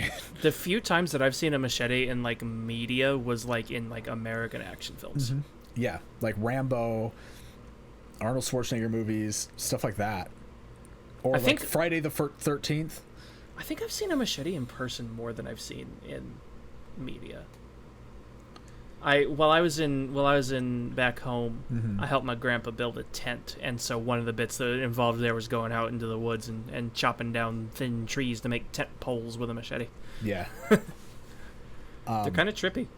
Anyway. Yeah, they are really cool. And then I also love the fact that they, in that short, I mean, it's kind of going back to technical acid, but it's relevant, is directly to Eizouken. When they're making it, Mizusaki is kind of like, hey, no, like, animators are basically actors for, like, not just characters. They also are actors for, like, animals and for, like, machinery and stuff like that, you know? And then she's talking about, like, how when they're doing, like, an action sequence, then they'll get up and they'll have, like, a fake sword that they'll swing around to kind of get the movements of. And then they show her with a machete, like a fake machete, because she couldn't get a real one because it was too dangerous. But they show her with that, like, you doing motions and then animating the motions that she's doing, and it's really cool. You get to see nearly a side by side, or maybe it's just like seeing it like later in the final production. It's like a back to back of her. Yeah, where you see the girl with the machete doing exactly the same motions as the phone video of Mizusaki doing it. Like, she one for one copied the motions and just put it on the character. Yeah. And it's really cool. Like, because that, on my initial watch of Eizouken, I remember seeing that and I was like, I never even thought about that, you know? Because, like, when you you know, obviously, like, when you're drawing or anything, like, you use reference a lot, and, like, well, you should, at least, you know, you should use references a lot, but I never thought about making those references yourself like that, you know? Like, I've thought about it before in, like, specific poses, but never, I don't know, for whatever reason, I just never thought about that. And then I was like, when they said it, I was like, that makes perfect sense, you know? Like, I get it. Dude, there's so many details in the show. I'm at this awkward point where there's, like, a bunch of things that I want to talk about, but they're all minor and none of them clip together. Yeah. I don't know. Like, I don't know if I necessarily have anything specific I want to talk about, but I will definitely talk about your stuff. But before you continue, which of the 3 shorts was your favorite one? Because I talked a lot about mine. I think so. You know, I'm less of a Gundam. You're not a very big mecha. Monster of the week thing. I did think their mech skit was the most interesting. Okay. Like, I just thought it was fucking fun to watch, and I really like the monster design they went like sort of giant crab, but also with the pistol shrimp. Because I thought that was extra cool when the artist is like, "What? That's unrealistic. You think it can shoot sonic blasts?" And she's like, "Dude, that's a thing." Yeah. No, because that's something too. Because, as you know, and I think our fans probably also know if they've been watching for a while, I'm a big Ultraman guy. Unfortunately. Excuse you, buddy. Anyways, Ultraman's sick as hell, but, like, there's also a lot of kaiju. Obviously, I'm also a big kaiju fan. Which that's much less my thing. Yeah, I know. But like, a lot of the kaiju designs, it's kind of like, oh, that's a really weird design. You know, like I wonder how they came up with that one. Like it's super weird. And then like, you know, you don't normally get an explanation for all of them. Like sometimes they'll talk about like how they came up with the design in like interviews or something like that, you know. But here, like getting to hear how Asakusa like came up with the design for the crab tool, the pistol crab tool, where she was just like, yeah, I just think a crab and a turtle combination is kind of cool. Then also this pistol shrimp thing is a really good attack. I'm like, oh. And then then for the robot too, they were like, something about it's just not right. And then Asakusa just draws the internal like wiring and like piping and all that for the mech, and it's like, oh, that you never see in the show. No, that you never see in the final project. Yeah, you never see that, and it's still like, but it's important for context so that you can understand how it moves and functions. Yeah, it's super important for all that. And I love those kind of like background details. Like, this might sound a little stupid, all right, but one of my like favorite kaiju in Ultraman, it's really tough to decide. I have like 3 big favorites, right? Which is Sibozu. I can't remember the name of the one. And then there's Dinosaur Tank. Now that one's pretty easy to figure out what it is because it's a dinosaur tank. I would not have guessed. Half dinosaur, half tank. But Sibozu is basically, it just looks like a dinosaur skeleton. Like a T-Rex skeleton, or almost. A bit closer to like a Godzilla-esque design, if you know what I mean. And then the other one, which I'm just like punching myself that I can't remember the name of, but it looks like a Teruterubozu, which I don't know if you know what that is. No idea what you're talking about. So the Teruterubozu is like it's a really simple thing. I don't know what's used as the head, but you could do like a ping pong ball, and then you wrap cloth around it, like over the top, right? Like a square sheet of cloth, and then tie it around it, like below the ping pong ball to tie it, lock it all in place, and you draw like the Teruterubozu face on it. But this thing, it's like red, it's got like tentacles and stuff, and I love the design because it doesn't look like a human's inside of a suit, I guess. I don't know, but like I don't care. It's not like that'll put me off a design because Sibozu and Dinosaur Tank are clearly, you know, they're older designs. They're both from the 60s. But like trying to figure out like how they came up with the design for a kaiju is I absolutely love. So I really like seeing that technical aspect, all that attention to detail, where it's like, where you're thinking about it, you're like, this is really stupid and doesn't seem very realistic at all.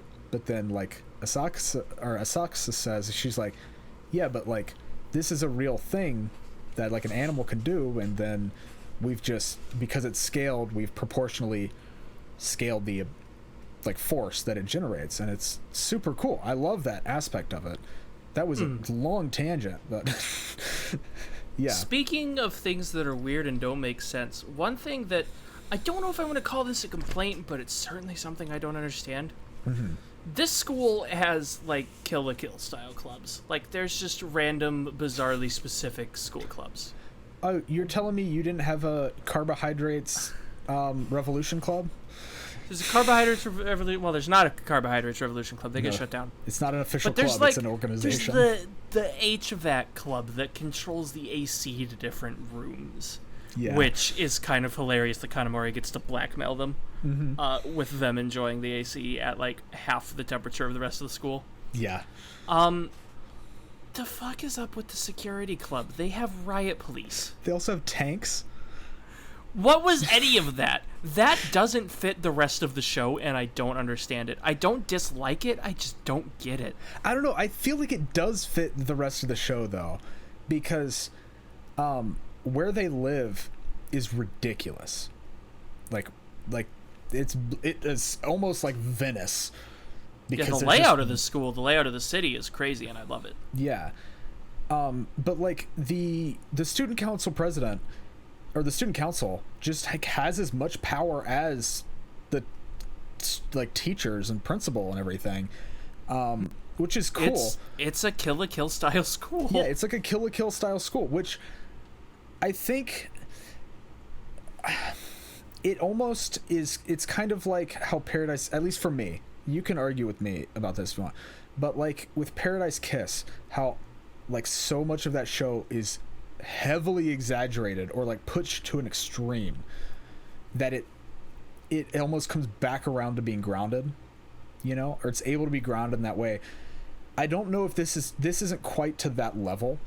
Yeah, no, I feel like this is just one fantastical element that doesn't fit in an otherwise logical and understandable setting. Like, again, I don't dislike it, I just feel it's a little out of place. I don't know, it never felt out of place for me because those things also could have been like part of the like imagination, I guess, like because you know, like we see other times where when it doesn't go to that like sketchbook watercolor style of animation, you know, like specifically the end of the show when after everybody finishes watching the short, because it kind of like and then like everybody's like there's a computer that explodes, a PS3 explodes, and these houses just come up out of nowhere and everybody's like looking at them and sees them. And then there's other times where like Saksa has like created these crazy inventions, like the dimensional shift. Yeah, when she's thing. Like riding under the sidewalk with the others. But it's not put in like a separate like art style. It's still like in the like real world quote unquote art style. And so I think that could be part of it, which is why it doesn't feel out of place to me, even if it technically should. That could very well be. I didn't think of that. That could still be like Asakusa's interpretation, just like interpolated onto the real world. I didn't think of that. It still feels a little weird, but it is good to know that there is like an explanation. Yeah. And again, that's just my interpretation of it. I think you're onto something, though. I mean, of course, like if you think it doesn't feel right, then that's fine. I'm not going to try to like, at least not right now. I'm not going to try to like argue you out of that stance. I'm trying to figure out what bits I should talk about because there's a handful of things I want to bring up, and I don't think I have time to get through all of them. Well, let's do a speed round. Props to the show. I'm fucking glad they did it this way because it would have been weird and creepy if they didn't. But like, a comment that one of my friends has made about this show that is objectively true and that caught me off guard. Props to this show for having a bathhouse sequence that wasn't bizarrely sexualized for no reason. Mm-hmm. Props for handling it like normal human people. Good job. Yeah. Yeah. Even being on Kokochiki Boy We Love sexualizes it. And they're in there a lot. Let's see, what else was there? There's one bit where I just wrote down client production.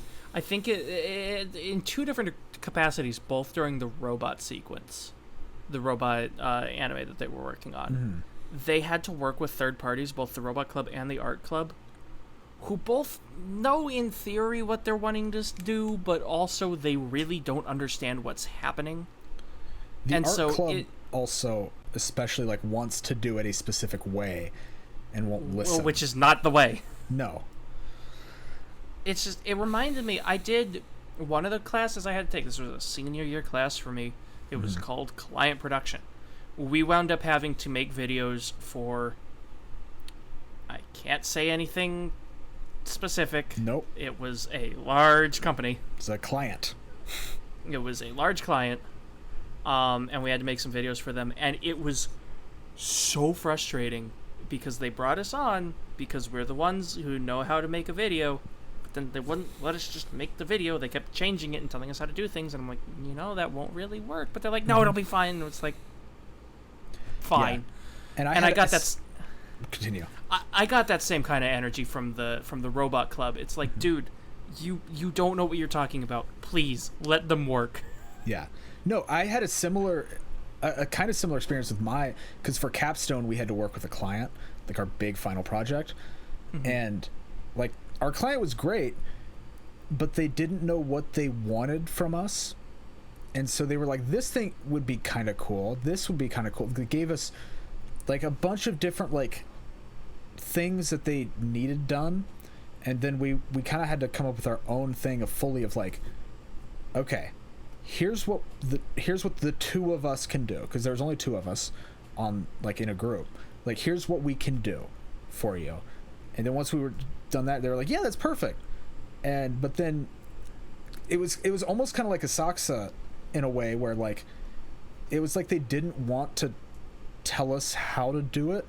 Like, they didn't want to like pressure us on doing something a specific way, when we were like, please pressure us and tell us what you want us to do. You know? Yeah, see, whereas we had the other problem. Yeah. We had the opposite problem with our group, where they're like, you should do this. And we're like, are you sure that's a really bad idea? And they're like, you should do this. And it's like, yeah. Okay. Yeah. Yeah, client work is difficult. Oh, man. Yeah. There's a reason I want to do independent content. Yeah. And also, okay, plot. We're going to talk plot for a moment. Major spoilers for Eizouken. We're finally at getting the to end plot. Of the episode. I was about to say 2 hours into the podcast, finally get to plot. The final bit of conflict was terrifying. That's like a couple hours before the final video of the third anime is due. And they go to put the audio track in. I'm very surprised they hadn't put the audio track in. I feel like that should have at least been investigated at some point, but whatever. Well, they mentioned that. They talked about that. They had been mixing with like a draft of the original audio, right? Yes, and they were waiting for that audio track, and Asakusa just never checked her email, and that's when they got it, and then they go to do the final mix, and their composer had completely rewritten the music, and they didn't find out until they went to use it. And it was a completely different tone. It was a melancholic, deep thinking sort of music. Yeah. Instead of they had built like a victory and friendship kind of narrative. Yeah. And Mizusaki had animated everything to the music that was originally given to them, like the demo. Yeah. But then the full version was something completely different, and they didn't catch on. They'd missed it by 2 weeks. And so their options were find free music or use this new one. And so they used the new one by completely retooling the story. There's something what we talked about earlier, how they had some like pretty cheap looking cuts at the end that they had to do last second. They had to reuse a lot of footage because they had to completely retool the ending of their like 15-minute project. And because of that, they also had to retool the way that the rest of the story worked, because you couldn't just, it wouldn't have made sense. Yeah, they had to rework the plot with the animation they'd already done. Yeah. It was insane. And like the second Domeki tries to put in the music and she's like, this is fucking wrong, and I'm just like, no. Because have you been in that situation before? Not exactly, but pretty much. I've definitely been like a couple hours out from a deadline just to like try to put. This is kind of adjacent. There's one project. It is one of the stupidest projects I've ever made. It was like a fake PSA. Okay. But like I had finished building it and I ran out of footage. I hadn't recorded enough that was usable. And so literally I was in the computer lab the night before it was due, editing my project right next to another friend of ours that was editing his project. And I was like, yo, I need help. Play Mario. And so I had him boot up a browser version of Super Mario and recorded him at the computer right next to the one I actively had the project open on to fill about 10 seconds of empty space. Oh God, yeah. No, I understand. I had a I had a project that I was working on, not for college. This was a job. Oh no. But I was working on it, and when I was editing it, I was like, this audio isn't right. This doesn't sound like normal, you know. And then I looked at the audio file, and there wasn't one. There was only the peak file, the APK, and I was like, fuck. And so I was like, okay, all right. And I messaged him. I was like, hey, the audio file got deleted out of the drive somehow. I don't know how. Do you still have that? And inside I was also like, please, for the love of God, tell me you still have this. There's only so much I can do with like in-camera audio, you know. Mm-hmm. And thank God. And I this was at like 4 a.m, so I had to wait for him to wake up. And then we woke up. He was like, yeah, I got it. So I was just sitting there for 3 hours, like trying to finish the project. I was like, oh God damn it, motherfucker, this is not good. And then I just had to resync all the audio again, but like we got it to work. So it all worked out. But like the stress of not having a vital piece of what you need to have, God, it's so bad. Dude, I've got like 2 other really, really potent examples of that. Like there was one, I was trying to film a news piece. This was like sophomore year of college, and I had like done a test run of the camera, so like turn it on, turn it off, make sure it was working. Yeah. And then I went about and did all of my filming for the day. And I get home and I open the footage. When I did my test record, I hadn't shut the recording off, which means I carried the camera around while it was recording, set it up, framed it up, turned the recording off, did all my filming, turned it back on, and carried it to the next shot. Oh. So I had a whole bunch of shots of me carrying this tripod around the room and none of what I'd actually recorded. Oh, God. I lost an entire days of filming to that. Yeah, that's awful. And we've had something similar on this show. We have. There is a missing episode we had to completely scrap and re-record Kore wa Zombie Desu Ka because the audio just fuckity buyed on me. Wasn't there... What was it that happened to Overlord 1? Because we recorded a full episode on the first season of Overlord, and we ended up having to do it on season 2 because we had lost we something. didn't lose it. We had to delay recording, so we just watched both seasons. The only one that we had to do the only one we had to re-record, the only one with full technical issues, was the missing audio on Kore wa Zombie Desu Ka. That's why it wound up 2 seasons. And then there was also the missing audio on Hell's Moving Castle, but that was just an export problem. Yeah, that was just an export thing. Yeah. No, that was the most disheartening. When we finished like a 3 or 4 hour recording session, hit done, I pulled up the video to double check it, and there's no sound. Yeah. Just the whole night just out the window. Yep. And it was a fun episode too. I remember. I still have the files for it if someone wants to try to fucking read my lips for 2 hours. Yeah, God, I don't think you want to do that. No. So, that's the lost episode. Yep. Yeah, no, technical issues are a bitch. And again, it's something the anime handles really well, because Mizusaki is freaking the fuck out, because she had just put her heart and soul into the dance thing, timed everything perfectly to the music, and it's not that music anymore. That music doesn't exist. Like, it just flat out doesn't exist. And so she's like, no, I have to, no, like, we can't just retool this shit. This has to get done. Like, we can't fucking put in the demo. And so then so Asakusa's like, all right, we'll use your dance sequence for bonus footage, and we'll retool the whole thing. And they were like, and then, you know, of course, Kanamori's like, can you do it by this deadline? Because there was which was like 3 hours out. No, it was an hour and a half before they had to get it to the DVD. And Asakusa was like, try to get it pushed back some. Connor's like, I'll try. She doesn't, and she's like, well, I just went ahead and canceled because all they could do was to midnight. We wouldn't get it done by then. And she's like, I will find us somebody else. She was like, I will do that because, you know, we all kind of fucked up. Just make sure to have it done by tomorrow. It's got to be done, you know.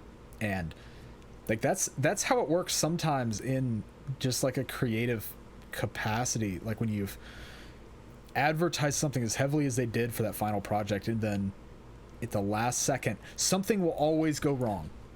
That's the other thing. There's literally an entire episode about Kanamori and like the importance of advertising, and I'm sitting there watching this. I'm like, ooh, that's the part we suck at.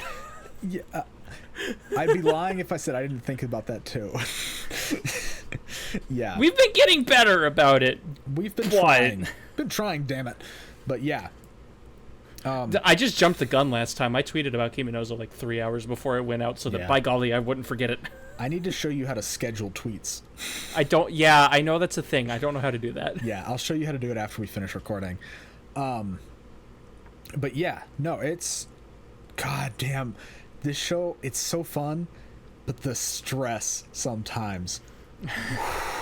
This show is for people in production, possibly to people not in production. I'm sure you will. If you're not in the same circles as us, you'll absolutely still have a blast with the show. Oh yeah.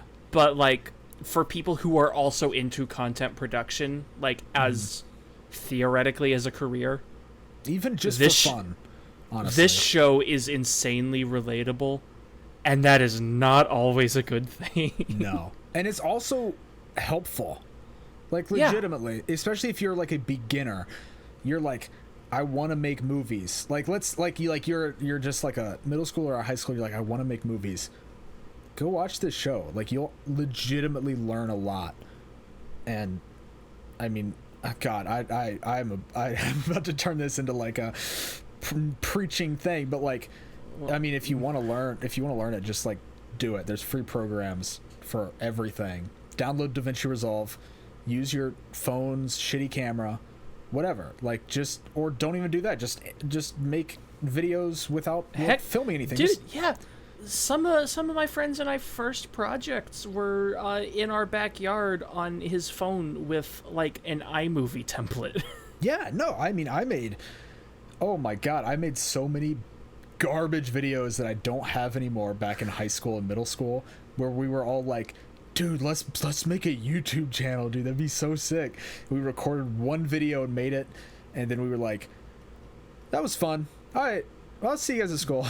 Dude, I can't find it for the life of me. I was in a Minecraft Let's Play series like 10 years ago. Oh no, me and my friend, we made a whole for a project for school.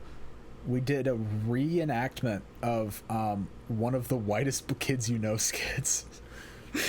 And then we also had a war with airsoft guns, because I think we were doing a project on the Revolutionary War, and so we did that, and it was bad. It was not good at all, because neither of us knew how to edit, like what editing was. Honestly, we didn't know how to use a camera. Like we didn't know anything. But like, I mean, honestly, I think doing that, making bad shit at the beginning is probably the most helpful you can do. You don't even have to share it anywhere, you know? Like, we never uploaded those old videos that I used to make. I mean, honestly, do you want to know what the first thing I did in Photoshop was when I was taking a course on Photoshop? I'm a little scared, but I do want to know. I made a picture that I titled Caged Owls. It was 2 owls sitting on a branch, and I put Nick Cage's face on them. Oh, God. Oh, man.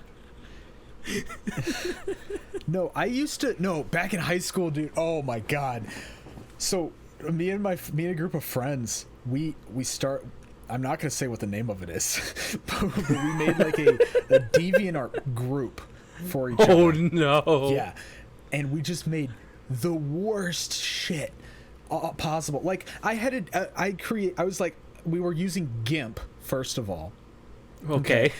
So we were already like gimped at the start. Haha, that nice little pun. But like, I was so proud that I made a GIF.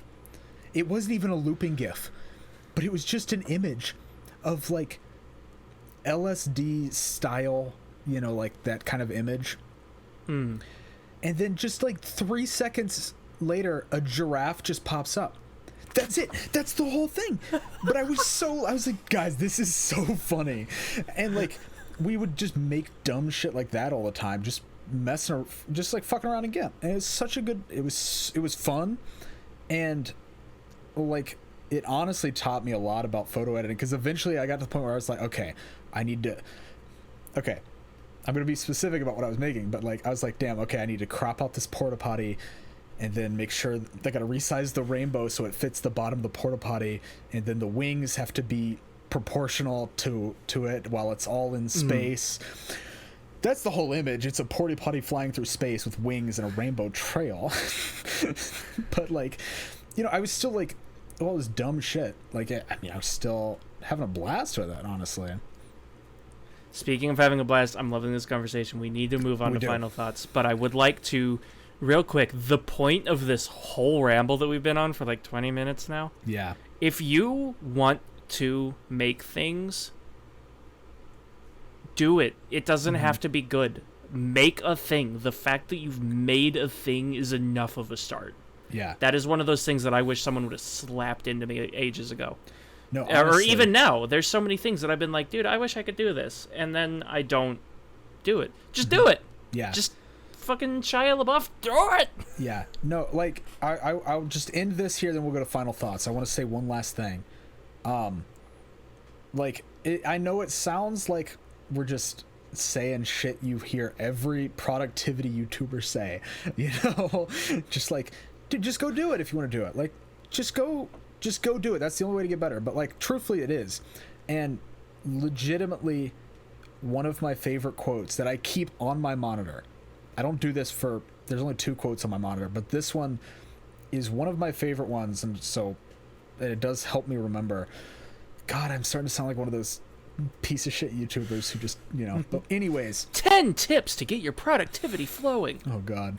But anyways, it's a Naoki Urasawa quote, who famous mangaka, has made absolute bangers, like 20th Century Boys, Monster, stuff like that. Anyways, this is an English translation, but he said, if you don't draw, the story never starts.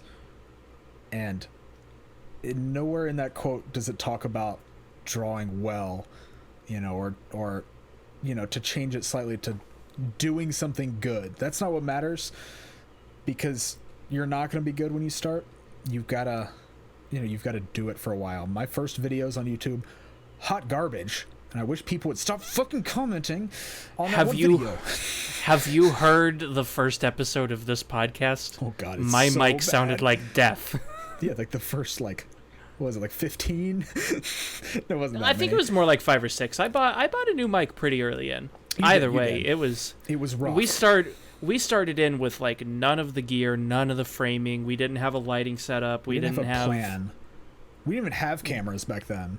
Well, like, that we were using, you know, for this. Yeah, because we had to wait until I literally had to get a camera. I didn't have one. Yeah. But the thing was the thing that sets this apart from every other idea I've had with friends is that we fucking started. Mm-hmm. That's what matters, is that continued. It happened. Yeah, and we're still doing it. And we've done this for a year now. I put a tweet out for it. I put a tweet out that we, like, just a couple days ago passed the 1 year mark from when our first episode went live. Oh shit, I completely missed that tweet. I gotta go retweet that one. I mean, this episode is gonna be quite a bit later. But no, that's fucking awesome. I didn't even realize. Damn. Yeah, July 11th was when episode 1 Gleipnir went live. Damn, it doesn't feel like it's been that long. Shit. On YouTube only. We hadn't discovered Anchor yet. No, we definitely had. Our episode 1 and 2 were uploaded on Anchor at the same time, a week after the YouTube upload. I think it was just because we had put off setting up Anchor. Oh. Yeah. That might be. Either way, final thoughts. Talk about the show. Oh God. Okay. Oh, okay. This Eizouken is a very, very special anime to me. I'm sorry, I'm getting right into the cheese, but like I do legitimately love this anime. It's it's one of those few like pieces of media, like content, where I'm every time I watch it, I'm like, shit, I need to go get to work, you know, and it's that feeling alone is already does so much for me, but then on top of that, the cast is so fun. Like some of the shows we've watched for A Shot of Weeb, even the ones that I've kind of liked, like obviously not my 10 out of 10s, but even the ones that I've like generally enjoyed, there's normally a point in it where I'm like, oh God, okay, let's finish this up, you know. But Eizouken, I've never been that way, no matter when I was watching it, honestly, this time or when I had watched it for the first time. And it's partly the cast. The animation is fantastic. The music is absolutely fantastic. I love the OST, which we didn't really mention at all, but all of the music is great. God, it's hard to talk about it. Oh yeah, dude, I forgot that I had a note about the music. It's excellent. It is so good. All of the sound design. Yeah. Can I take like 10 seconds? Go ahead, go take your 10 seconds.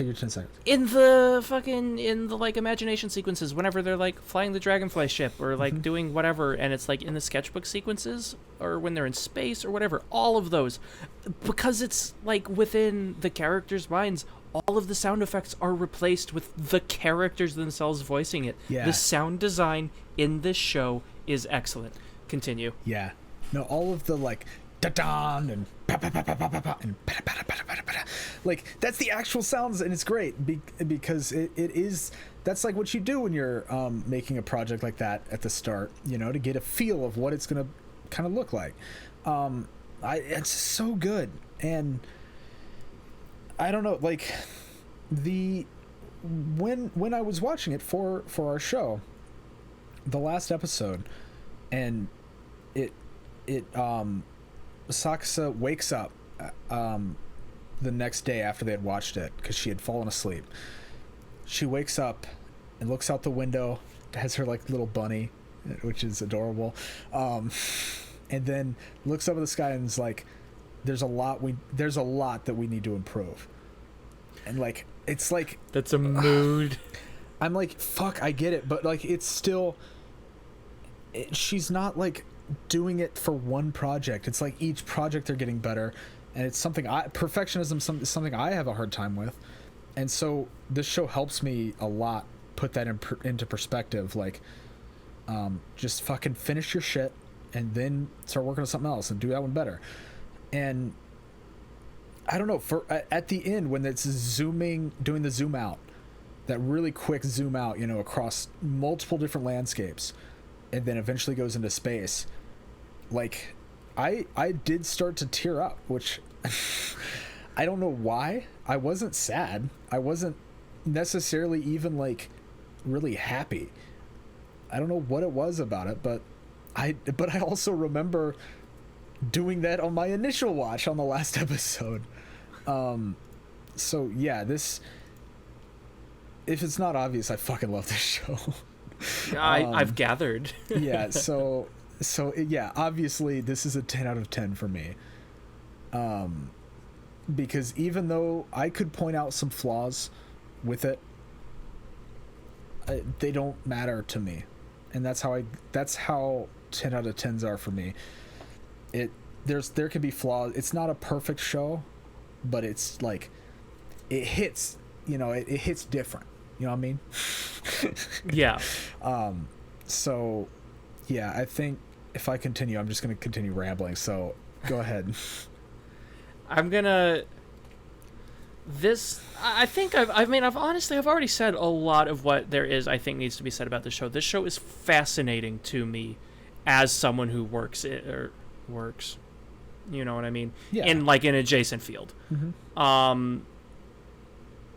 seeing like what they're working on, the development process, the tricks they do, the explanations of how they do it is absolutely fascinating to me, because these are all things that I can apply in my own craft. And it kind of like pushes you to want to make things on your own. There were several projects that I've had sitting kind of on the sidelines that I was supposed to get at this summer that I didn't, and then watching this show, I'm like, damn, I should actually work on those. Yeah. It kicks you into that. It kicks you into that motivation. Mm-hmm. There's some wise people have said that watching anime girls do things can always make you want to do said thing. It's kind of the truth, honestly. I watch the show and I'm like, I need to create, and I don't know. It's just it's fascinating, and I like that there's like a different aspect taken to the characters. Like these don't feel like. I mean, yeah, they're anime characters. They're exaggerated. They have quirks and stuff, but they're also not treated like anime characters, though. This doesn't have the same feel as your standard anime. It's not everyone's drawn to be cute because cute anime girls sell well. They're drawn like people, weird people almost even. Mm-hmm. And I like that. It gives a sense of normalcy to it and makes it feel grounded, except for, again, my complaint about like the school security riot club. Yeah. But that's just it dipping into the fantastical when it makes sense, and sometimes when it doesn't, but still. This show was really, really good. I don't think I can put it with my 10 out of 10s. I'll be giving it a 9 because it was still absolutely fucking amazing. I will watch it again. I would absolutely recommend it to other people. And frankly, if I was using not Mal, this would probably be a 9.5. I can't do decimals on my usual rating, but this would be a 9.5. Mm-hmm. I don't think it quite earns the rank of 10, because looking at my listing of 10s with like maybe one exception, my 10s have to like really hit home. Like they either need to like hard engross me to the point that I'll marathon the whole thing in one go, which is very, very rare for someone like me, or it has to have a moment where it will strongly, deeply emotionally move me. This show was excellent, but it misses that quality, so I don't think I can quite give it a 10. It was still an absolutely incredible show. Do yourself a favor and watch it. Yeah. The only thing I have to say to that is move over to AniList, and then you can rate it a 9.5. And then I can give it a 9.5. I know. Nah. But no, I agree with pretty much everything you said. You know, like it's don't not watch this show, even though we've talked about spoilers, I think, a lot the past 2 weeks. For one reason or another. But I watched a video recently, and the guy, he talked about like the show he was talking about. He was like, I don't think spoilers are going to affect your enjoyment of the show. In fact, it might make you more intrigued. And I think this is one of those instances, because we can't spoil the feeling you'll get when they're creating stuff. And like, really, there's not much to spoil, honestly. Because most of the what I would call like a spoiler is like very mundane moments rather than large twists of like what happens and stuff like that, you know. So yeah, go. Yeah, this isn't some sprawling narrative. It's people working on projects. Yeah. Yep. So go watch the show. Yeah, it's definitely worth it. So I guess that about wraps it up. So what are we watching next week? I'll shill after. We flipped a coin for this one.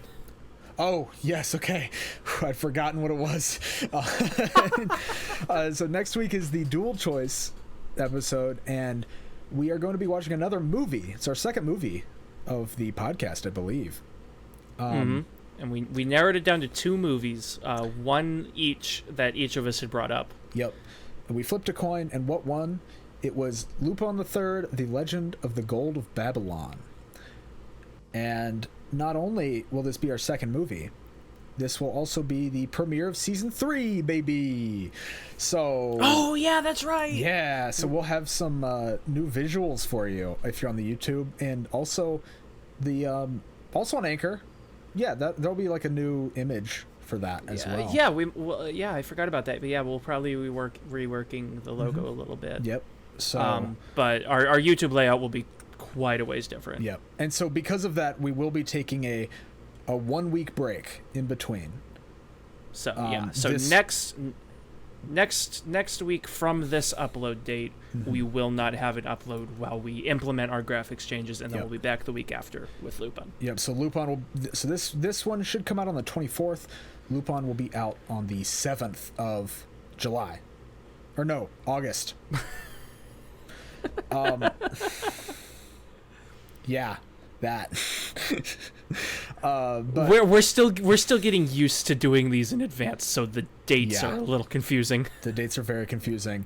I also don't know how to read a calendar, which doesn't help. But yeah, so I guess it's time for a shill segment, right? And I will take over this one. I believe you did the last one. Be as fast as you can. Oh God. So if you are listening to us on Anchor or any other audio platform, go check us out on YouTube. You can see our beautiful faces as we discuss anime. And if you are watching us on YouTube, go check us out on the audio only platforms. Basically, anywhere you listen to podcasts, we're there. So yeah, go check us out. You can go ahead if we do get a little kickback on Anchor. From ads, so if you want to support us, that's a great way to do it. But also we do have a donation button set up on Anchor, so if you would like to donate to us, you're more than welcome to. We don't expect it at all, but the option is there. And if you do, you can DM one of us on Twitter with like a receipt, essentially like a screenshot that you've donated to us, and we'll shout you out on the podcast. And speaking of Twitter, go follow me on Twitter at SeaweedAMB, and then go follow Wob on Twitter at TheEpicWob. Subscribe to my YouTube channel, Seaweed Ambassador. There's also that's pretty much normally all we do, but I'm going to show one last thing because I did make a video on Eizouken that I'm very very proud of, and I'll probably link it up there. Eizouken, the joy of creation. Yeah, it's great. Love the thumbnail. I love the video. So I'm the editor this week. I have to link it. Dang it. I'll put it in the YouTube upload if you want me to. But cool, because I don't know how to do that. Okay, I'll do that. So go check that video out, please. It is very good. And if you're on Anchor or any audio platform, I'll put the link in the description for that video. So I think that does it for Shill, right? I think so. I think that does it for the official season 2 of A Shot of Weeb. Yeah, finale. This is season 1. Season 1. We're going into season 2. Yeah. So, well, no, I got confused because we started with 0 and then 1. This is our 3rd season, but it's season 2 that we're going into. It will be our 3rd season, but it is season 2. A little confusing, but yeah. Because we did like a mini season when we were learning the ropes. Yep. And yeah. So, yeah, as always, I hope you enjoyed this episode. I don't know if Wob does, whatever. I hope you didn't enjoy it. But yeah, we hope I hope you come back next week, and 2 weeks from now. 2 weeks from now, yeah. Oh my God, 2 weeks. Hope you come back in 2 weeks to listen to the episode for Lupin. I'm gonna keep rambling if I don't shut up. So goodbye. See y'all then.